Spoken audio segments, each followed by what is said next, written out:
అలాగే సభాధ్యక్షుడు సగరబట్ల దినేష్ గారికి అవకాశం కల్పించినందుకు ప్రత్యేక ధన్యవాదాలు.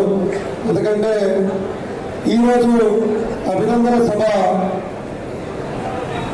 కార్యక్రమానికి ముఖ్య అతిథులుగా వచ్చేసినటువంటి మన బడుగు బలహీన వర్గాల ఆశా జ్యోతి, మన ప్రియతమ నాయకులు ఎమ్మెల్యే మన అడ్డూ లక్ష్మణ్ కుమార్ అన్న గారికి, అలాగే మన జగిత్యాల జిల్లాకి మన కాంగ్రెస్ యొక్క పెద్ద దిక్కుగా ఉన్న మన జీవరెడ్డి గారు అన్న గారికి, అలాగే మన ప్రభుత్వం ఆది శ్రీనివాస్ అన్న గారికి, బీసీ పొందుగూడ, అలాగే మన ఎమ్మెల్సీ దయాకరణ గారు ఎప్పుడు కూడా వార్తలను చూస్తే ఎక్కువ వారంగా పడతారు, ప్రభుత్వం మీద కొట్టాడాలంటే ఎక్కువ వారం ఉంటారు వారు కూడా.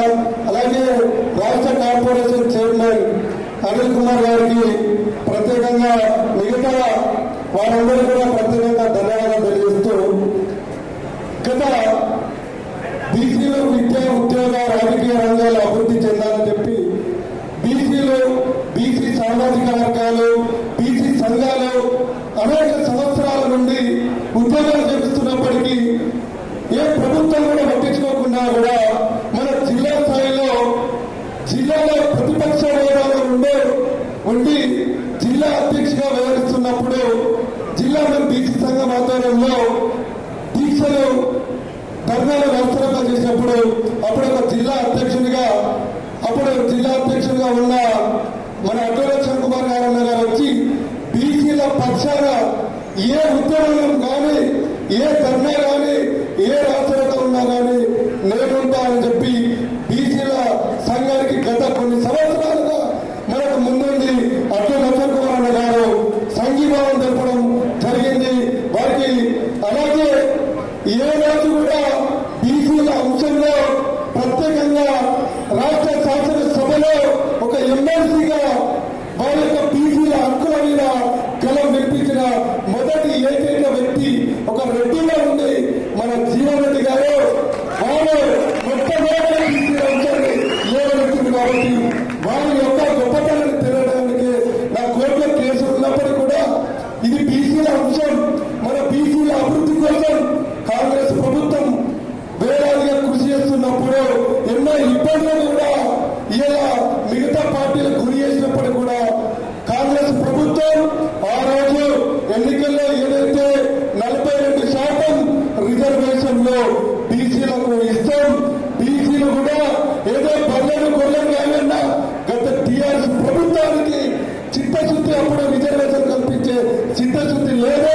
కానీ కాంగ్రెస్ ప్రభుత్వం వచ్చినాక మేము బీసీలకు బీసీ రిజర్వేషన్ కల్పించి వాళ్ళకు సర్పంచ్ గా, ఒక ఎంపీటీసీ గా, ఒక జడ్పీటీసీ గా, ఒక జిల్లా పరిషత్ చైర్మన్ గా అవకాశాలు కల్పించాలని చెప్పి దృఢ సంకల్పంతో, చిత్తశుద్ధితో రేవంత్ రెడ్డి గారు, కాంగ్రెస్ ప్రభుత్వం ఉన్న పెద్దలు, ఎమ్మెల్యేలు అందరూ అసెంబ్లీలో మార్చి నెలలో చట్టం తయారు చేసి ఇప్పటికీ రాష్ట్రపతికి పంపి 100 రోజులు పూర్తయినా కూడా ఈ కేంద్ర ప్రభుత్వం, ఈ బీజేపీ నాయకులు ఎప్పుడు కూడా నోరు ఈ రాష్ట్ర ప్రభుత్వం ఏదైతే రాష్ట్రపతి మీద, మరి ఈ కాంగ్రెస్ ప్రభుత్వం మా తెలంగాణ రాష్ట్రంలో బీసీలకు రాజకీయ అవకాశం కల్పించాలి అనే ఉద్దేశంతో వారు పంపిన ఏదైతే బిల్లును ఆమోదయోగ్యం చేయాలని చెప్పి ఏ రోజు కూడా బీజేపీ నాయకులు మాట్లాడలేదు. మొన్న ఈ రోజు బీజేపీకి ఏదైతే చట్టం ద్వారా మనం చట్టం తయారు చేసి రాష్ట్రపతికి ఆమోదం పంపితే దాని మీద మాట్లాడేది ఏ బీజేపీ నాయకులు. అదే మరి హైకోర్టు అనేది ఈ ఎన్నికలు అనేది ఆలస్యం అవుతుంది, గ్రామ ప్రాంతంలో అభివృద్ధి కార్యక్రమం జరగాలి కాబట్టి ఎన్నికలు వెంటనే చేయాలి, 3 నెలల్లో ఎన్నికలు చేయాలని చెప్పి హైకోర్టు ఇస్తే ప్రత్యేక సమావేశం ఏర్పాటు చేసుకొని అప్పటికప్పుడు రేవంత్ రెడ్డి గారు మంత్రి మండలి కేబినెట్ లో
బీసీలకు రిజర్వేషన్లు కావాలి, మా బీసీలు బతుకులు బాగుపడాలి.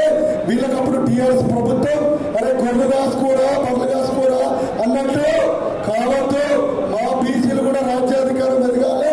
అప్పుడే బీసీలకు నిజమైన సంక్షేమ పథకాలు నిజమైన సంక్షేమ ఫలాలు అందుతాయని చెప్పి ఆ రోజు జరగడం జరిగింది.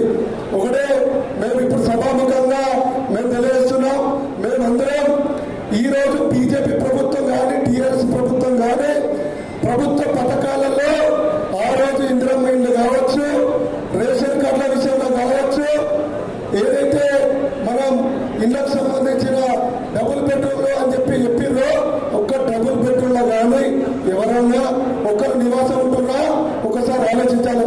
అదే మొన్నటికి మొన్న కాంగ్రెస్ ప్రభుత్వం అధికారంలోకి వచ్చి 19 నెలలు అయినప్పటికీ కూడా ప్రతి గ్రామంలో సుమారు 40-50 మందికి ధరంపేరు నియోజకవర్గ స్థాయిలో 3,500 ఇండ్లు కనుక ఇచ్చిన ఘనత ఇవాళ కాంగ్రెస్ ప్రభుత్వాన్ని.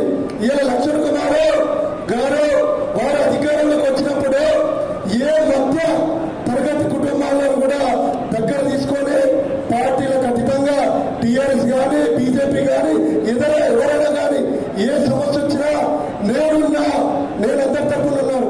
ఇలా మంత్రి దగ్గరికి పోవాలంటే టీఆర్ఎస్ ప్రభుత్వంలో అయ్యా మంత్రి గారు పర్మిషన్ ఇస్తారా అన్నట్టుండే. ఇలా లక్ష్మణ్ కుమార్ దగ్గరికి వెళ్ళి అన్న మా లక్ష్మణ్ కుమార్ అన్న మా ప్రాంత వ్యక్తి, మా బడుగు బలైన బాధోడు అని చెప్పి వారు రావడం జరిగింది. ఎవరైనా కూడా దయచేసి తప్పుగా మాట్లాడితే మన్నించండి. ఎందుకంటే ఇది బీసీల అంశం. బీసీలు అన్ని పార్టీలు ఉన్నాయి.